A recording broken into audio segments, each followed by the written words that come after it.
Good evening, everybody. Oh, my mic is way over there. Let's pull that back down there. That's better. Or should be better. Let's see. Yeah. So, welcome to Wednesday night. If this is your first time here, cool. Good to have you. The whole point of this stream is to do questions and answers and have more of a conversation than we normally get to in the, very brief time we spend together on videos. Yeah, I'm going to probably make a video about this, but I'm changing the channel direction a bit for 2026, and so hopefully you all enjoy the new stuff that's coming. A good example of what I want to do more of, and we'll be doing more of in 2026, is coming tomorrow. And then so if you all can watch it and let me know what you think, that would be super helpful. And yeah, basically I'm super tired of just doing straight up reviews, and companies are getting more and more demanding on what they want for their crappy little products. And so my emails between companies are getting shorter and snippier, of saying, no, you're, whatever, realistically what a product is probably worth $200 or $300 or something is like not worth my time. And then you're wanting to like me to give you the video afterwards and you to reuse it for marketing purposes and all that. I'm just like, no, that's not how this works. So anyway, as they're getting more and more demanding, I'm just like, no, I don't need it. I don't want it. I don't want to mess with it. So, yeah, and also I'm because DJI is now effectively banned from releasing or they still have several products they could technically release in the U.S. I don't know if they will because of the U.S. customs issues, but they're banned from getting any new products approved with wireless communication in the United States. So I am going to probably move away from doing so much drone content and move more into camera stuff. But it's going to be more about coming on journeys with me to explore places and take pictures, and you'll get to learn tips and tricks along the way, but less focused on just this product, that product. There'll probably still be comparisons and stuff like that, but there are, because I still have some that I've already filmed and that I'm putting together, but moving away from that and moving more into you get to come on adventures with me and experience Alaska through my camera lens.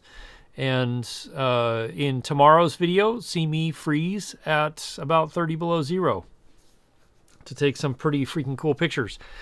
So you got to let me know what you think of the video tomorrow, because that's more the direction I want to go. And I also, with the more and more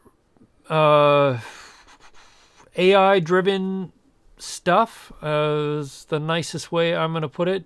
I want the stuff that I put on this channel to be more raw and more authentic, because that's human. So hopefully that makes sense. Anyway, and yeah. So that's kind of where we're going. There'll be less drone content because there just frankly are no more drones. So like, I don't know if that was, well, I still got to do a couple more, a video at least on the A1. And then,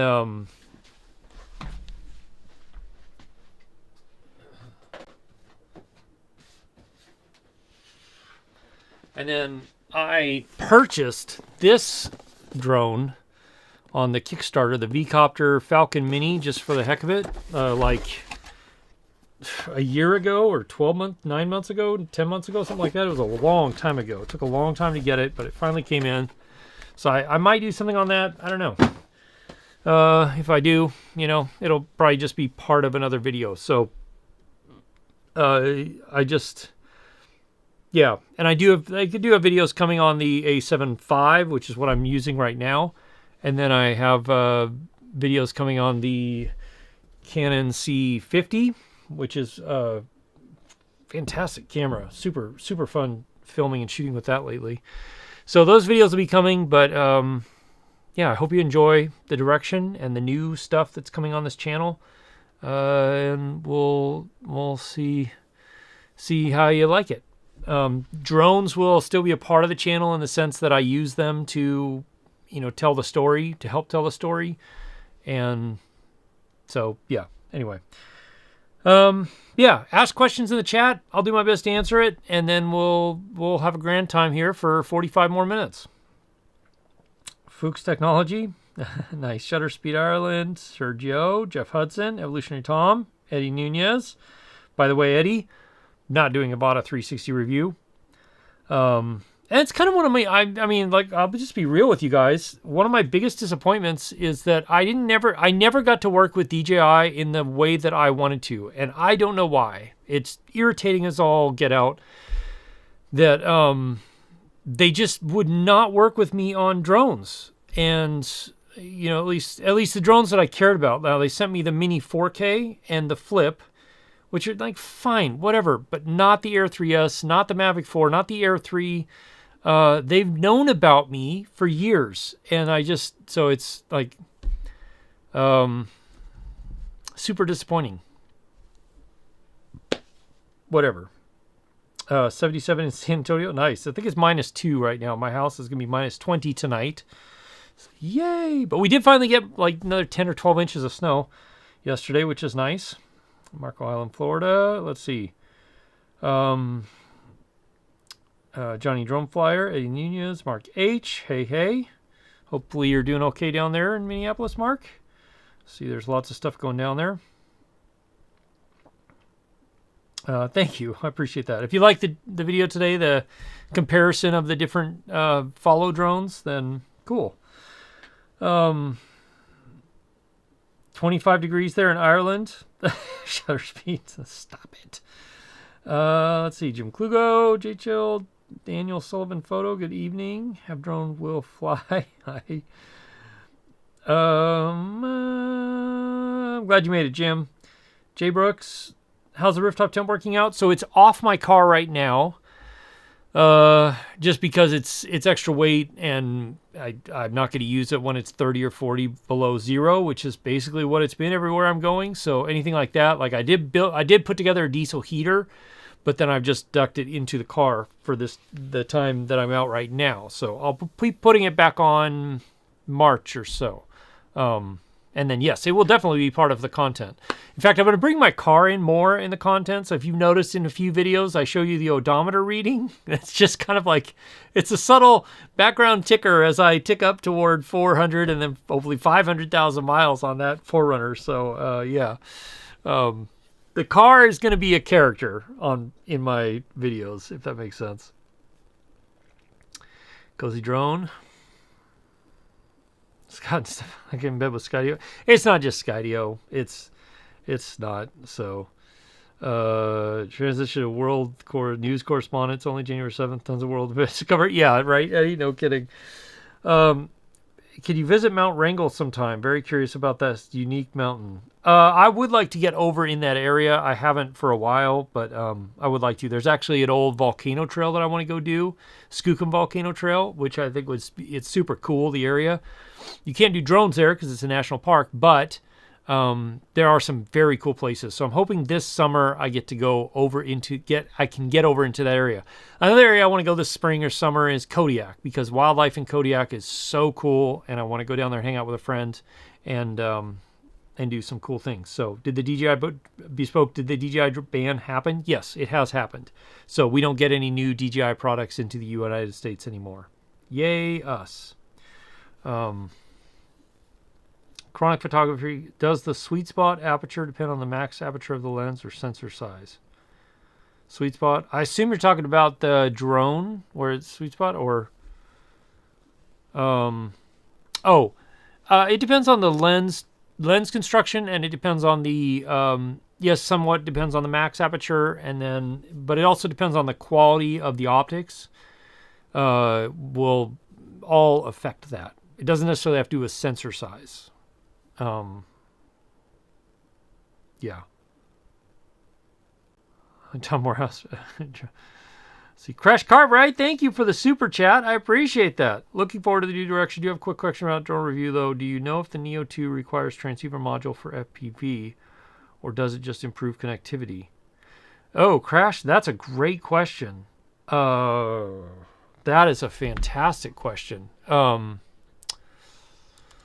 Let me look up something here.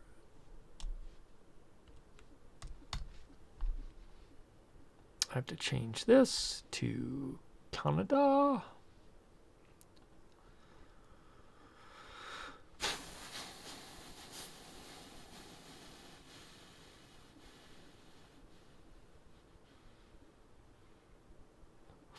I would think that it would need the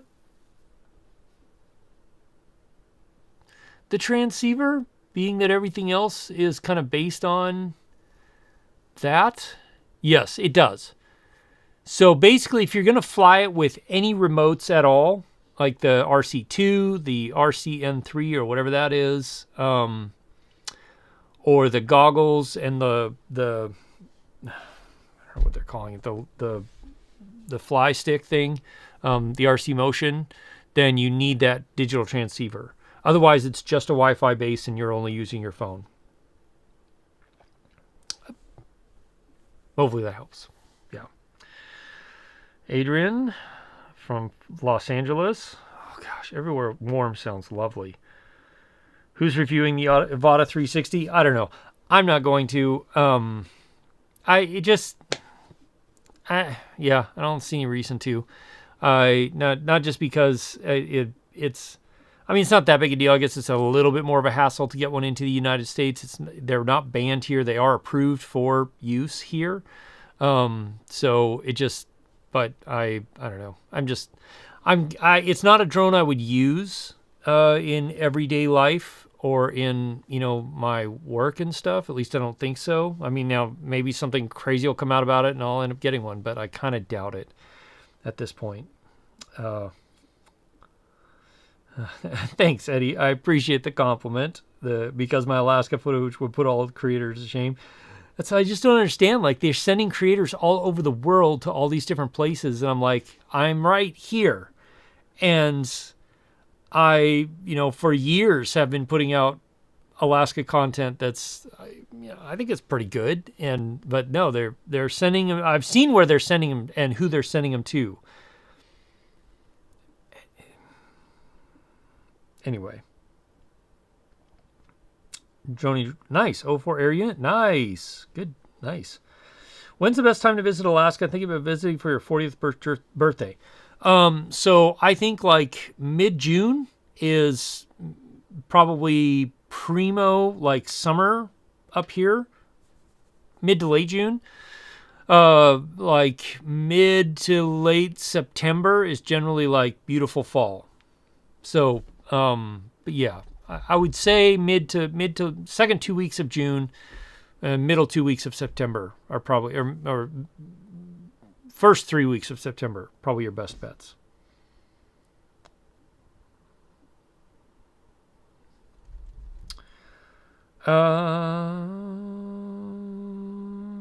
Let's see. Just think, Jake, the moon is, and your car has gone much farther than that. That's true, Mark. I've gone to the moon, and I'm like, not quite halfway back. Gosh, that's kind of cool to think about. Like, I've driven my car to the moon, and I'm 100,000 miles on the way back, or 150,000 miles on the way back. So I guess actually I am halfway back. Wow, that's cool. A7 V versus A7S III low light. What's your thoughts, Bergen? The A7S III is still the king of ridiculously low light. And actually, if you watch the video tomorrow, there's sections of that video where I filmed the A7S III at 40 to 80,000 ISO, I think, somewhere in there. And it's still insane to me that I can go film a video outside and use nothing but moonlight. And I mean, obviously moonlight being reflected off snow and stuff, so it helps a lot. Like, it's a lot more light than just straight moonlight if I was on a black surface or something, but it's nuts. It's crazy. And the A7S III is still the drone, or the camera that will do that. The A7 V is really good in low light. It does a very good job, and I am working on my review of it, and I'm going to do a comparison between it and the R6 Mark III and the Z6 III, if I get my hands on one of those, which I think I can. So it does well in low light. The issue is, though, that you're capped as far as how high you can go, 102,000. And, I mean, by the time you get up to 102,000, it's really getting pretty dang noisy. Like, really, the image starts to fall apart.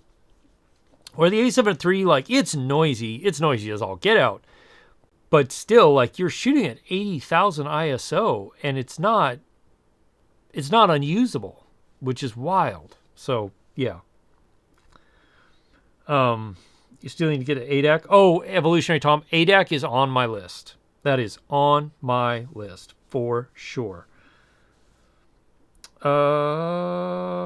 Let's see, Mountain Flyer. How you mount cameras on the R44? A frequently charter. So Mountain Mariner. I actually don't charter that often. I have chartered occasionally. Those are friends of mine that own the company, and so I have contracted them for different things. Usually I'm going out with them in order to film or do photograph work for them and for their tours business or their ice climbing business or whatever. So that's how I end up in helicopters a lot, which I'm okay with. It's a lot of fun. It's one of my favorite ways to make a living. So, but when so mounting cameras, like there are some legalities you have to be aware of with the FAA as far as mounting cameras, and then also maybe carrying passengers. So, which are like you can totally do, and you can totally do it legally. It's not a, but there you just have to be aware of a few of those things.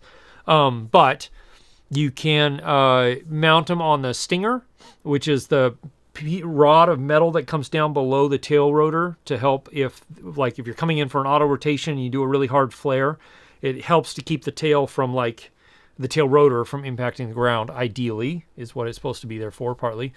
So you can mount one down there, which is a great place to mount a GoPro or a 360 camera or something like that. I've also got a couple mounts. I mean, sometimes honestly they just have the GoPro finger mounts, the 3M sticky mounts, like stuck to the nose or the just the front there, and you can do that. I've also mounted them stuck to the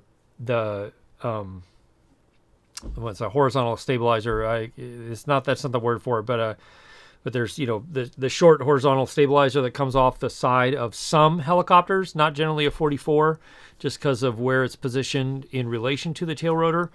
But I have mounted one there before on a different, like a 505 or an A-Star.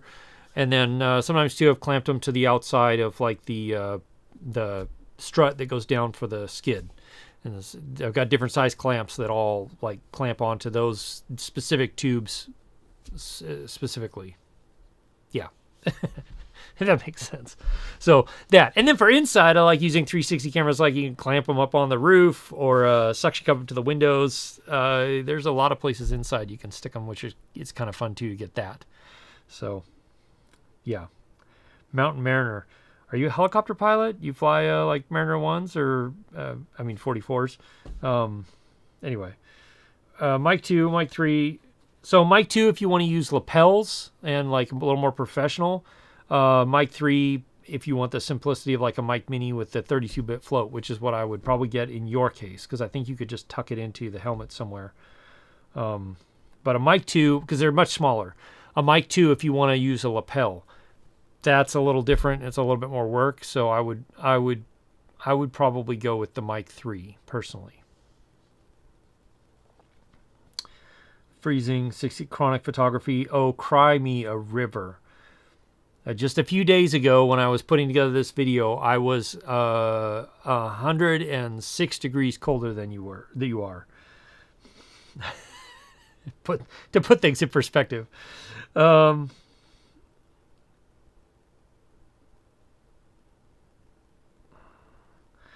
Williams, that's the thing. A lot of them EMS use DJI drones here too. So it's a bonehead decision, in my opinion, but it is what it is. Jay Brooks, no, they made it a separate outside module that's attached to the back that you can buy or not buy, depending on how you want to use the drone. VS King, the Pocket 4 have a release date, not that I've seen. That is something I'm looking forward to. I don't know that we'll get it in the U.S. I believe it already has approval to be here, so if we can get one in the U.S., that is something I might purchase and review. But yeah. Picton Drone TV. Yeah, kind of agree. Let's see. Do you think the Canon EOS R is still capable of full-frame mirrorless camera for architecture photography? Absolutely, Sergio. Yeah, that camera, man, it matters more what lens you put in front of it. That's a great camera. It's a super solid camera.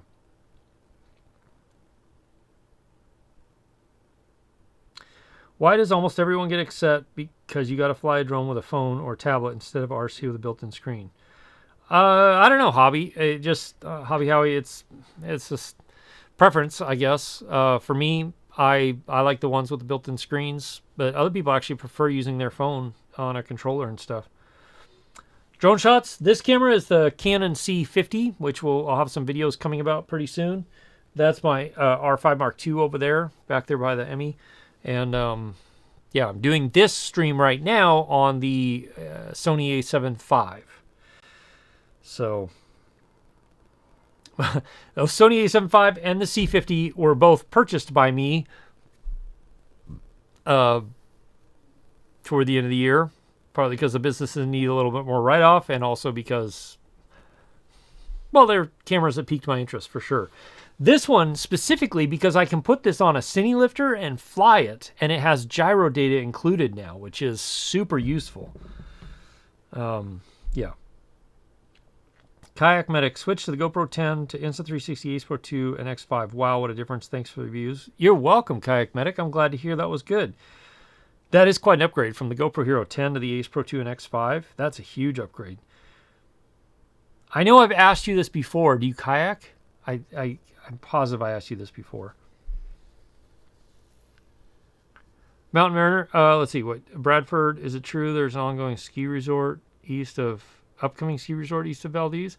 I've heard rumors of that Bradford, but I don't really follow it, so I'm not really sure. Mountain Mariner, tail mounts, exactly what you're curious about. Yeah, so there's crap. I think all my mounts are out with the helicopters right now. Let me look really quick, Mountain Mariner, and nobody go anywhere. Don't go anywhere. I wish I had hold. I need music on hold. Let's see. I don't think. Oh, ha! I do have it right here. You're in luck, Mountain Mariner. I have it right here. Look at this. Look at this.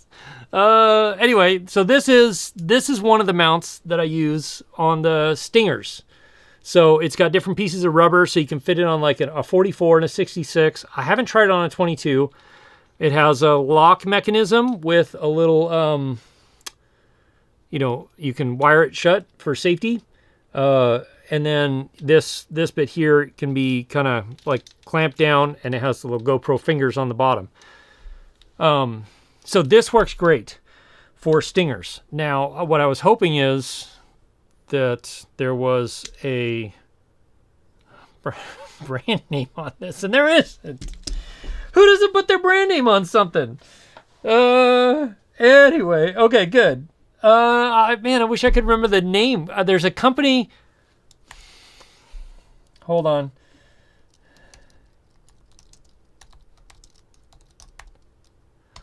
There's like one company I found that makes this stuff. And, oh, is that it? Might be this. Let me see. Anyway, it's like, it took me a minute to find it. No,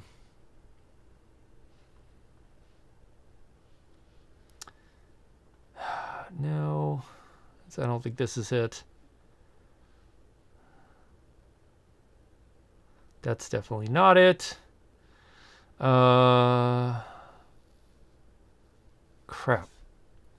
Man, I wish I could remember the name of this stuff. Do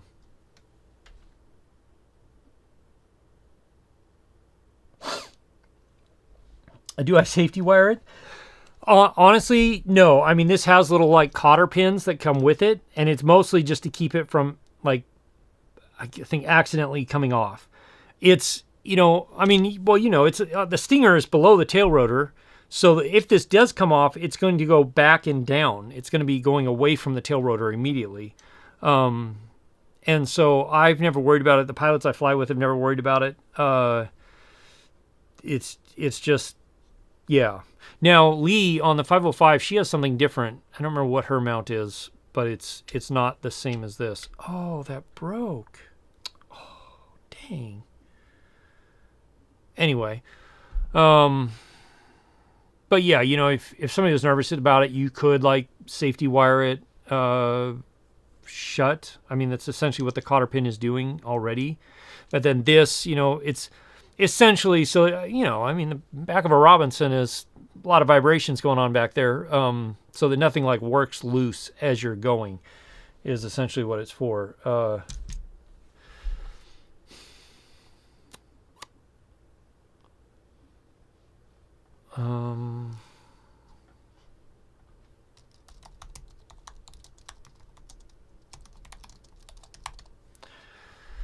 Let's see if I can remember the name of this thing, man.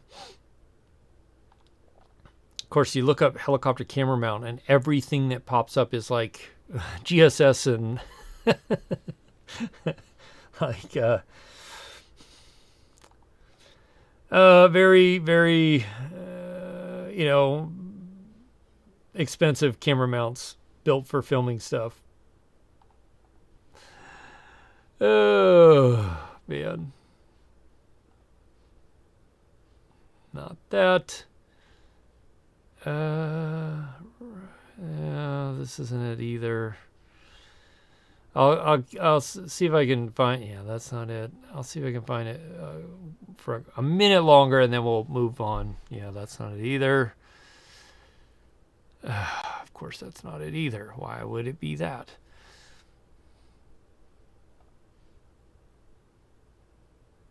Anyway. So, but if you got a screenshot of it, then cool. I wish I could find the actual, because I remember when I looked for it last time, it took me a minute to find it. I mean, eventually I did, but was it that?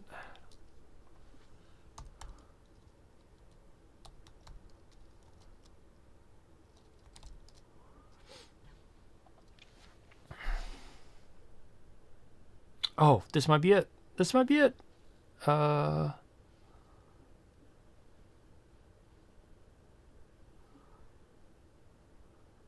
Yes, this is it. Ha! All right, I'm going to put this in the chat for you. Mountain Mariner. This is where I got it.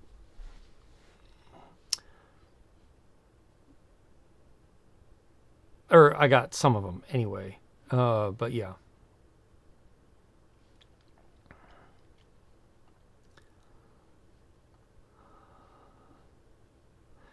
And then I don't remember well, you have access to 44, so you know how big the diameter of a stinger is on a 44, and so on. So anyway, that's what you're talking about. Hey, Paul, Mark H, thank you very much. Some astrophotography is coming in the next video that comes tomorrow, and like I said, I'm pushing hard to change the direction of this channel this year. I will be doing less drone content, more camera stuff, but it's going to be more of like they're going to be raw, somewhat raw, and not unedited, but you're going to come along on these adventures with me and explore Alaska. And, through that, I might review a piece of gear or give you tips and tricks on how to do stuff. And, yeah, so that's where we are. But thank you very much. I appreciate the super chats, you guys.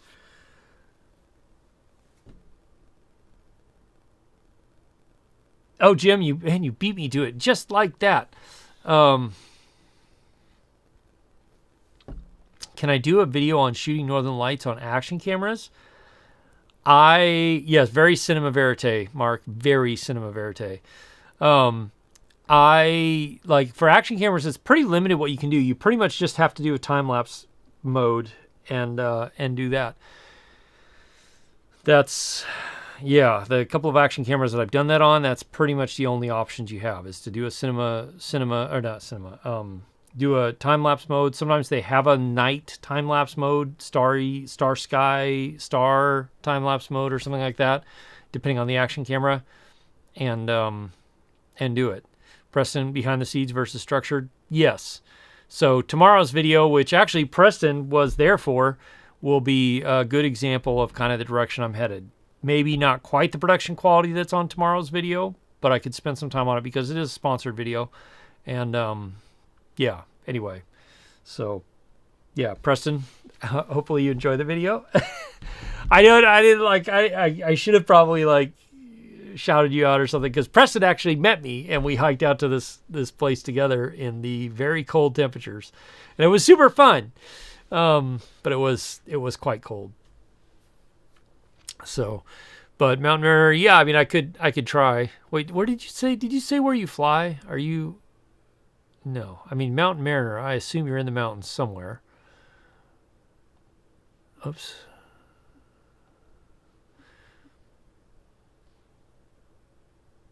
Oh, you live in Talkeetna? In the Talkeetna Mountains. Okay. Wow, where in the Talkeetna Mountains? You got me curious now. Mariner back in the mountains. Oh, you are back in there. Look at that. Nice. Very nice. I'm checking out your channel, Mountain Mariner. Pretty cool.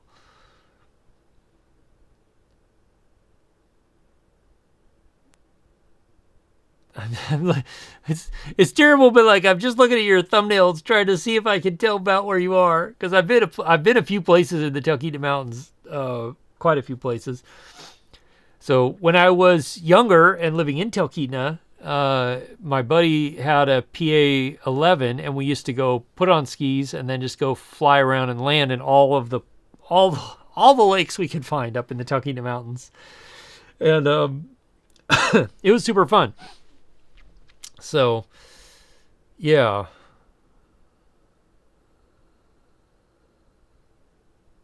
Oh, there's a good thumbnail. Anyway. So, yeah. Yeah, I assume you don't have your own helicopter, do you? Or do you use a TAT? Somebody like that? Video idea. Why buy a used DSLR and you can only pick 3 lenses and film a making use will let you have sort of video chronic photography? Actually, I have thought about doing something similar to that, and just going for it, because I thought, I figured TAT. I think TAT they're the only ones that have the helicopter up there full time, right? I think they are.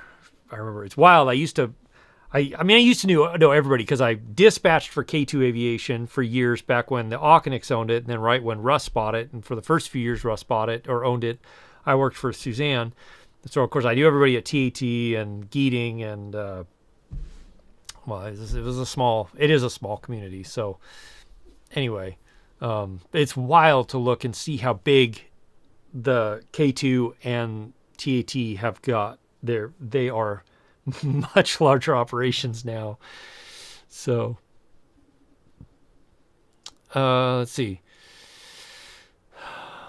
Would you suggest flying FPV in acro or angle mode for an indoor area fly through? Camelton, I fly in acro pretty much all the time, but a lot of the guys who fly races indoors fly in angle mode. So, yeah. I think it just matters of what you have to try it out a little bit and see what you're more comfortable with. Hey, loading fish mode. So yeah, let's see. I do have some notes on videos. So I do have a bunch of notes on videos that I want to put out, and now it's a matter of like structuring them into kind of the newer format. 14, 35, and 135 for primes, your vote. 20 to 70 F2. Yeah, a few thousand cents. 28 to 70 F2 and the 50 to 150 F2 are like, that's a significant investment. And also, like, those are good sized lenses. They are not lightweight, which, I'm always trying to go lightweight. So yeah, another good example of what I want to do is probably going to be in my Pocket 3 versus Action 4 or 5 comparison. That's another good example.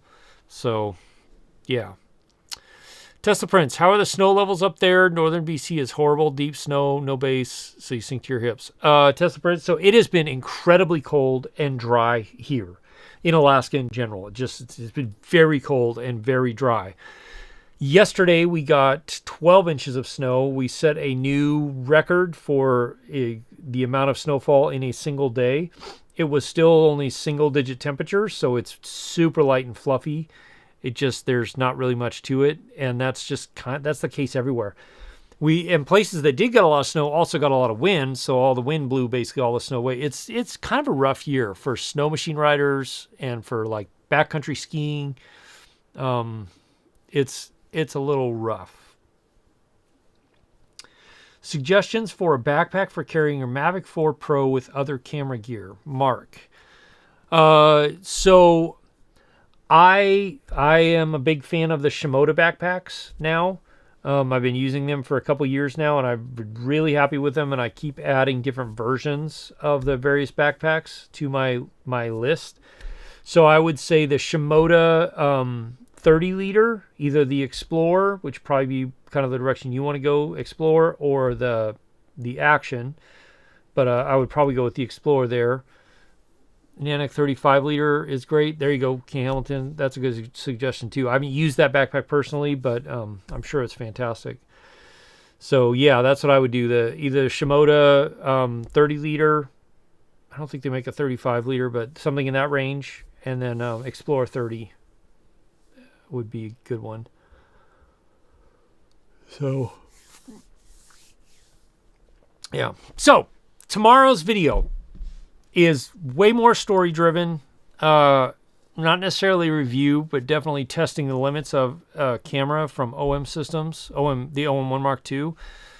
And you got to let me know if you like that style. So when the video goes live tomorrow, let me know in the comments if you like it or not. You like the roll top of the Action? Yeah, Preston, that's why I recently got the Action 25, is specifically just for the roll top, for the stuff I do outdoors. That, and I can keep my really good pocket knife clipped to it and not have to get rid of it when I go through TSA accidentally and have forgotten that I had my good Benchmade pocket knife clipped to that was so painful. I've had to throw a couple of really, really good high dollar pocket knives away because of that. But yeah, so I have like a Explorer 25 for when I travel, and then Action 25 for when I travel, and Explorer 25 for when I hike, which is the I hiked with you in.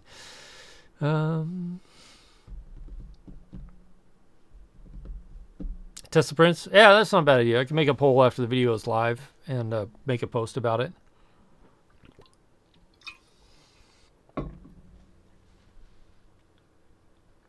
Marine X. Yeah, that's probably true, because they are like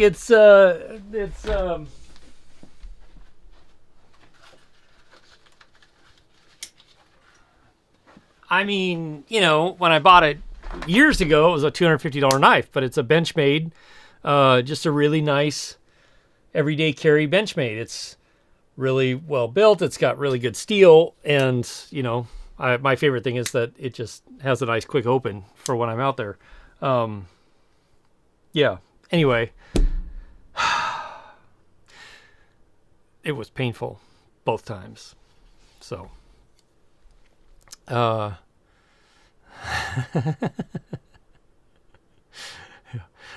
no, actually, no. So it wasn't both times at TSA. It was one time at TSA as I was flying out to one of the villages in Alaska. And then the other time was I was hired to, let's see, how much of this can I say? Yeah, I was hired to be part of a documentary crew that was filming some presidential candidates and President Trump was there, and then some other congressional candidates were there for a big rally, and it was clipped to my backpack. So of course I had to go to grab a Secret Service agent before they started going through everything and go, hey, my pocket knife's clipped to my backpack. Like, you can have it or you can throw it away, but obviously, I can't go through here with it. So and he looked at me and he looked at the knife and he was like, I'm sorry, but yeah, you can't have this anymore. I'm like, yeah, I know. So it was painful. Anyway, Nicholas says he explored 35L for a couple years now. It's fantastic. Yeah, so I have a 30, is it 30 or 35? 30. I have a 30. Actually, I have an Explorer 30, I think is what it is. And that's like if I'm just going with just one thing on the airplane, I take that. If I'm going with two, I go with the 25 and the Pelican or Nanic case. And then I really like Shimoda stuff. And they have sent me one bag, which was the side load bag, and then I think a drone case thing. And other than that, I purchased all my stuff. It's really good stuff. I really, really like it. And it is the most comfortable backpack I've ever found for hiking long distances. And that is a big deal. Like I used to have low one, and that was terrible for hiking. It was so painful after a few hours. The Mindshift ones were okay. The Think Tank ones were okay, but not the most comfortable ones by far that I've ever had are the Shimoda ones. And I like the fact I can pull the belt off. I keep a belt in my car, and then if I want to put a belt on, like I know I'm hiking a distance, then I can put the belt on the backpack real quick and it's good to go. But otherwise, I don't have to have a belt on it all the time, which I really like. Tesla Prince, how long did my Mavic 4 fly when I was flying it in minus negative 40? Curious how long it lasted in those conditions. So honestly, it was kind of interesting. I didn't notice a huge drop in battery life, at least not from the cold. I was flying in fairly significant wind, like to the point where I was full speed sport mode and I was going about 18 miles an hour. So that definitely I saw a hit on battery life, but I didn't notice a huge drop on battery life. And I kept checking the battery temperature and it seemed to do okay with it, which is partly the new design where the battery slides into the body. That helps a lot. The old Mavics where you clipped it on the top, it's the same problem with the Neo and the Neo comparison video I put out. Those batteries where they're exposed to the outside somewhere where the wind can roll over and suck that heat away fast, that's where there's a real issue. So Mavic 4 did fine. It's all the same rules apply. The batteries have to stay warm before you take off. Flights, you just keep flights shorter and closer to you. You'll see a bunch of those flights tomorrow. In the video that comes out tomorrow, you'll see a bunch of that footage. And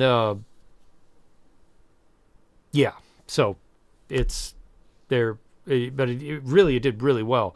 The only issue I ran into at minus 40 and minus 45 was the old Mavic 3. You could tell the little vibration dampeners would get stiff at that temperature, and you could see little vibrations start to come through on certain movements. The Mavic 4 didn't seem to struggle with that as much. What I did notice is that it took a lot longer for the gimbal to find a perfect level on the horizon, and it would drift a little more. So I don't know if that was IMUs were just getting too cold or what. But other than that, I was really impressed how it handled 40, 45 below zero. Pretty impressive, man. So, let's see. I'm confused to pick between the Mini 5 Pro, Air 3S. Which one do you prefer when it comes to wind resistance? Air 3S, 100%. Air 3S is a beast in the wind. Yep. Any concern between both drone main cameras, especially when it comes to sharpness? Air 3S, not really. No, they're equally sharp. Honestly, they're the same. Hey, Bob Casey. Really like Shimoda. Great, agreed. Thanks for that. You have an Air 3S. Was concerned about the cold. Only an Air 2S to compare. Battery for the Air 3S, same as Mavic 4 design. Flying colder temperatures. Test sprints, yeah. So I've flown 2 years ago. Was it two winters ago? I did a bunch of work with a heli skiing company, and every time they were like, hey, it's going to be nice tomorrow. We're going to go out and do a media day, which is where you go out and capture a bunch of media for the heli skiing company. And I was like, cool. And I'd look and it's like, cool, 20 mile an hour winds. It's negative 12 or negative 15 or negative 20. And I'm going to be like, I've got time to tell you the story. And I'm going to be sitting on the side of a mountain flying drones, FPV or whatever, to capture this, content. Which in that and of itself is fine, except for it's a little harder to keep batteries warm, but it's possible. But the protocol when you do that, when you do heli skiing, is you keep the heat in the helicopter off, because otherwise you end up with fogging issues inside, and then it can cause a real issue. It becomes a real problem. So, hey, Jevin's gone heli skiing capture stuff with me before. Anyway, so the helicopter stays cold the entire time. You don't get heat from the time you leave till the time you come back at the end of the day. That's it. You're in the cold. And the Air 3S was a beast. In the times that I used it, it did incredibly well at minus 15, minus 20. This is all Fahrenheit. And in 20, 25 mile an hour winds on a mountaintop, it did great. The one caveat to that is, and I've told DJI this, and I don't think they care. I don't know why they would, but is you have to take off from the lowest point. Because if you are descending, chasing a skier down a hill with any DJI drone, as soon as you pass your takeoff point, it slows down like it's going to hit the ground, and it will only let you descend at a pretty dang slow rate of speed. So if you're going to chase them down a hill a long way, like you have to start at the bottom of the hill and fly up, and then you can chase at the full descent speed of a Air 3 or anything like that. So, yeah. So the biggest thing with working with any drones or any electronics in the cold is keep the batteries warm until you're using them. With the drone especially, once you start using the battery, it will generate enough heat on its own with the Air 3, the Air 3S, Mavic 3, Mavic 4. Those all work that way. They generate enough heat on their own to stay warm. But any, yeah. Craig, you're still using the Canon 5D Mark III. Fantastic camera, 100 to 400 LIS. Still getting good results. Thinking about picking up a Sigma 51.4 art lens. Good thing. So Sigma has great optics. I haven't used that lens perfectly, but from what I know, from what I know of Sigma, like they really do have excellent optics. So I wouldn't hesitate, frankly. Yeah, Canon 5D Mark III, still a solid camera. It doesn't have all the bells and whistles of the modern cameras, but it's a good camera. Like it's a great camera. Yeah. Flying the Mini 5 here in Colorado up in the high country down the eastern plains, the Mini 5 can definitely handle some winds. Oh, it can definitely handle it, Wampa, for sure. It's just a matter of like which one handles it better. The Air 3 has it's just easier time handling it. You notice the firmware max height is 1,000 meters now in the Air 3S. It works really well in the mountains. The terrain is sloped up. Better views now. Yeah. Yep. It is nice. All right. 3 more minutes. If you got questions, ask them in the chat. A reminder again, if you watch the video that comes out tomorrow, let me know what you think of that format. Because, and watch the whole thing. It helps me in the algorithm for sure. But yeah, let me know what you think of the format. Dave, you just purchased the Air 3S? Awesome. Nice. Great choice and great drone. Yeah, let's see. With a 75 millimeter, Jevin, you can't wait to see it. I was thinking of you, Jevin. Should have come up, hung out with me for a day. At 30, I got to a cave at 26 or 27 below zero. Anyway, it was. I will say this: 46 below zero, and it was the one gas station that you have to fill up at before you drive to this location because it's 100 miles away, and you have to come 100 miles back. So you have to absolutely have a full tank. With at least 200 miles of range. It took us 10 tries to get the gas pump to work because it was so cold. Like you couldn't do any of the tap to pay stuff outside. The card readers wouldn't work outside. You had to do all that inside.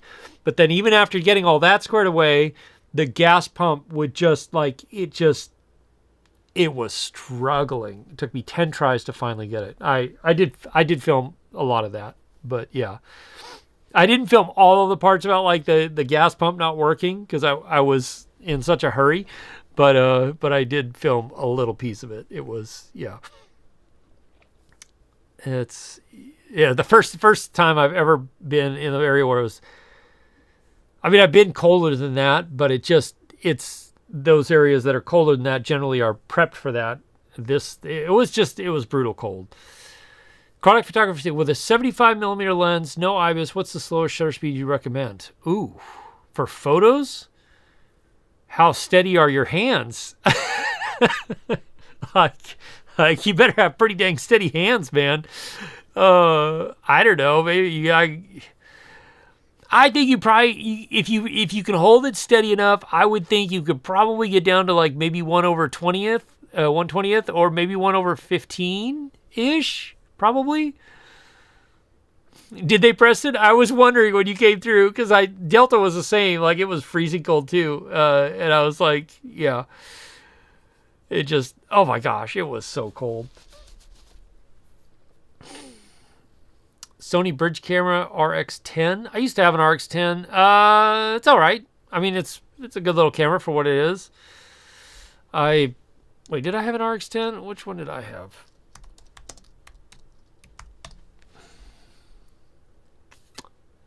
Yeah, I had an RX10. Mark II? What's the one? I had the RX10. Maybe it was a Mark III. What are they up to now? It's been a while since I had one.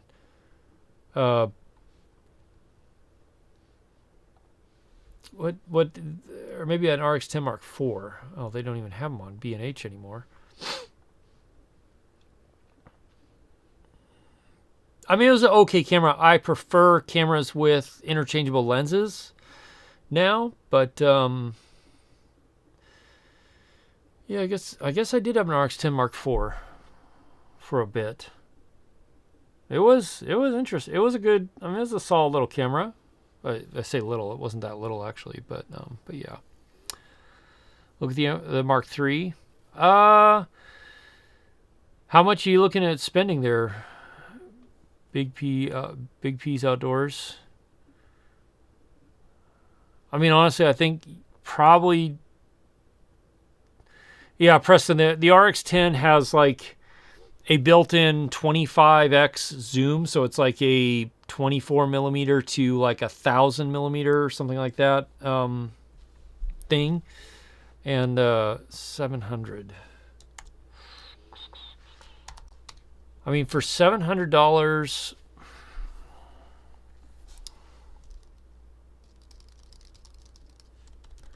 I don't know. I guess you might be able to. That might be the better way to go. What kind of stuff do you want to capture with it? Because that also makes a difference. Yeah, I mean, that might be the best way to go, to be honest. You get a ZV-1F. Wait, is that the one with the built-in lens? Oh, yeah. No, don't get a ZV-1F. Never mind. Yeah, I mean, that wouldn't be a bad way to go.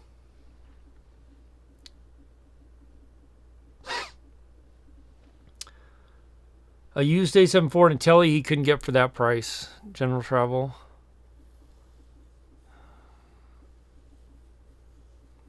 I mean, honestly, Big P's Outdoor Adventures, I would wait a little bit and see if DJI releases a Pocket 4, because apparently that's supposed to have 2 lenses, a telephoto lens and a regular wide lens.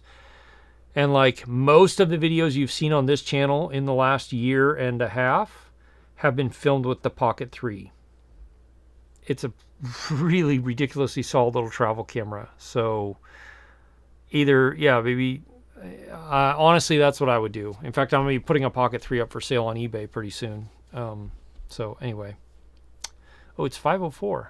I need to get off. Jevin, that'd be fun. We could do a joint live sometime. That would be fun.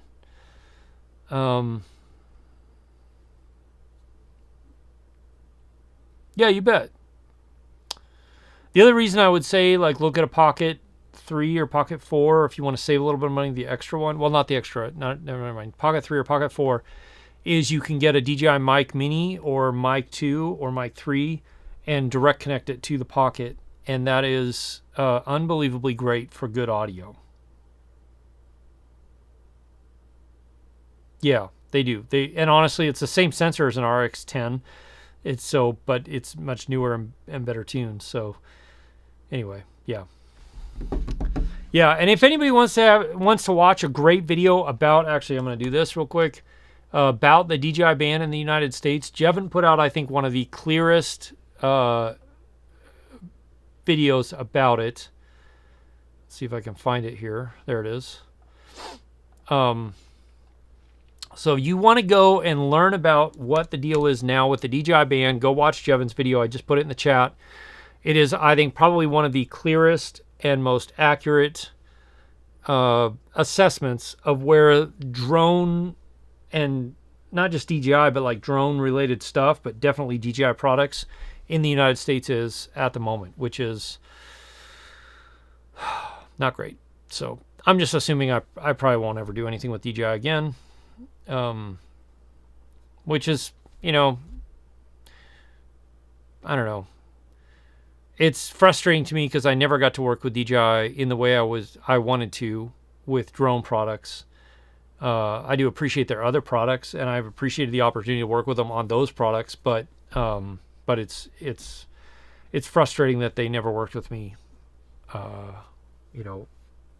on any of the drone products, because I feel like that's how I made most of my living up to this point, is for the last 6 years, 7 years, 8 years, whatever, is using DJI drones, and I put out a lot of content on DJI drones, and so I don't know why they never approached me or worked with me on those things, but it is what it is. I don't have to worry about it anymore, because they're, other than the Avata 360, maybe, I don't think they're going to be any more of their drone products in the US for a while. So, yeah. Oh, geez. Jevin, sorry to hear that. I hope you're feeling better now. I think we will too eventually, Preston. I think it'll just take a while, a few years at least. So I'm kind of stocked up and stocking up on drone stuff that I will need to make it for a couple of years at least. So anyway, yeah, I got to run. It's been great talking with you all. Please watch and enjoy and let me know what you think of the video tomorrow. And yeah, there'll be more to come. And yeah, till then, everybody, thank you for being part of this channel, for hanging out with me tonight and chatting up a storm in the chat. I hope it's been helpful for you. It's been fun for me. Other than that, I will see you again soon in the next one. Till then, be safe and be smart. Cheers.